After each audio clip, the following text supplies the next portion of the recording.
पकड़ लीजिए अच्छे से।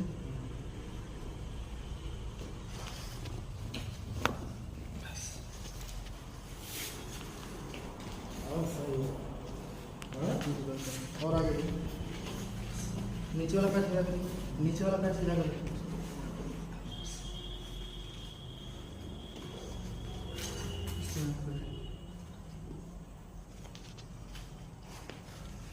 इसको नीचे ले लीजिए, सांस लीजिए, छोड़िए।